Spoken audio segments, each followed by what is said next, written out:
Breaking news చూస్తున్నాం. నేడు కృష్ణా నది యాజమాన్యం బోర్డు ప్రత్యేకంగా సమావేశం కానుంది. కేఆర్ఎంబీ చైర్మన్ అతుల్ జైన్ అధ్యక్షతన భేటీ జరుగుతుంది.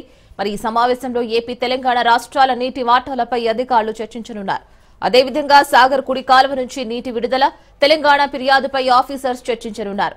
సాగర్ తో పాటు శ్రీశైలం జలాశయాల్లో నుంచి ఏపీ తన నీటి వాటాను ఇప్పటికే పూర్తిగా వినియోగించుకుందని బీఆర్ఎస్ కూడా ఆరోపిస్తోంది. మరి ఈ నేపథ్యంలోనే ఇవాళ కేఆర్ఎంబీ ప్రత్యేక సమావేశం అవుతుంది.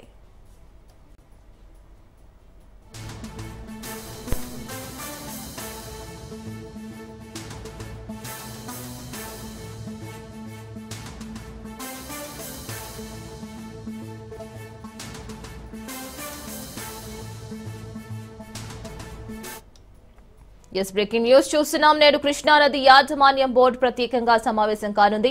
కేఆర్ఎంబీ చైర్మన్ అతుల్ జైన్ అధ్యక్షతన భేటీ జరగనుంది.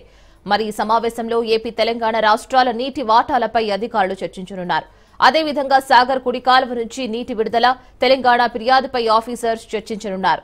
సాగర్ తో పాటు శ్రీశైలం జలాశయాల నుంచి ఏపీ తన నీటి వాటాను ఇప్పటికే పూర్తిగా వినియోగించుకుందని బీఆర్ఎస్ కూడా ఆరోపిస్తోంది. ఈ నేపథ్యంలోనే ఇవాళ కేఆర్ఎంబీ ప్రత్యేక సమావేశం అవుతోంది. దీనిపైన మరిన్ని అప్డేట్స్ మా ప్రతినిధి రాజు అందిస్తారు. రాజు, చెప్పండి, ఈ రోజు ఈ సమావేశంలో చైర్మన్ తో సహా ప్రతి ఒక్కరు ఏం మాట్లాడుకోబోతున్నారు? శ్రీనా, ఈ రోజు కేఆర్ఎంబీ సమావేశం జరగబోతోంది. మొన్న శుక్రవారం జరగాల్సిన సమావేశము ఏపీ ఆంధ్ర ప్రభుత్వం అబ్జెక్షన్ చేయడం జరిగింది. వాయిదా వేయాలని కోరడంతో దాన్ని ఈ రోజుకు పోస్ట్ పోన్ చేయడం జరిగింది. ప్రధానంగా తెలంగాణ ఇప్పటికే కేఆర్ఎంబీకి ఫిర్యాదులు కూడా చేయడం జరిగింది. ఆంధ్రప్రదేశ్ అక్రమ నీటిని ఏవైతే కేటాయింపుల కంటే ఎక్కువగా నీటిని వాడుతుందని చెప్పేసి తెలంగాణ తీవ్ర అభ్యంతరం తెలుస్తా ఉంది. దీనికి సంబంధించి కేఆర్ఎంబీకి లేఖ రాసింది. ఈ నేపథ్యంలో కేఆర్ఎంబీ ప్రత్యేక ఏదైతే సమావేశం భావించింది.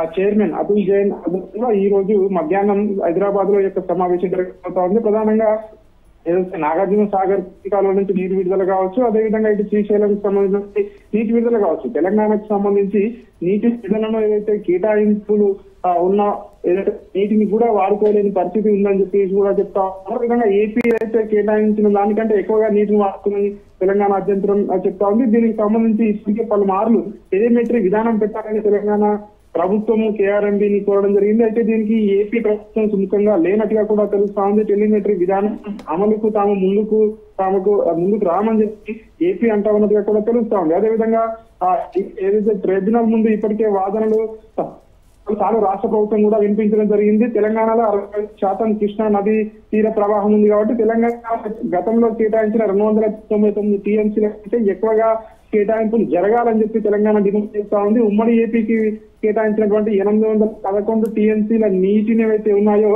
299 టీఎంసీలు తెలంగాణకు, ఏపీకి 510 టీఎంసీలు కేటాయించడం జరిగింది. ఈ కేటాయింపులు సరిగా లేకపోతే మొదటి నుంచి కూడా తెలంగాణ ప్రభుత్వం అభ్యంతరం చేస్తున్న పరిస్థితి కనిపిస్తా ఉంది. సో ఈ రోజు జరగబోయే సమావేశంలో పలు కీలకమైన నిర్ణయాలు తీసుకునే అవకాశం కనిపిస్తా ఉంది. ఇప్పటికే డెడ్ స్టోరేజ్ కి నీళ్లు చేరుకున్నాయి. సో విడుదల సాగునీరుకు ఇబ్బందులు, సో ఏ విధంగా మరి ఇబ్బంది నీటి విడుదల చేస్తారో, ఏపీ ఏదైతే అక్రమంగా చిక్కుపోతున్న నీటిని ఖచ్చితంగా ఆపాలని చెప్పి కూడా ఫిర్యాదు చేసింది. ఈ నేపథ్యంలో ఈ రోజు ఇటు ఏపీ ఈఎన్సీ అధికారులు, తెలంగాణ ఈఎన్సీ అధికారులు సమావేశానికి హాజరు కాబోతా ఉన్నారని తెలుస్తా ఉంది. మధ్యాహ్నం జరగబోయే సమావేశంలో పలు కీలకమైన నిర్ణయాలు తీసుకుంటారని తెలుస్తా ఉంది. ఏపీ ఎట్లాంటి డిమాండ్లను కేఆర్ఎంబీ ముందు అన్నది కూడా ఇక్కడ కీలకంగా మారింది.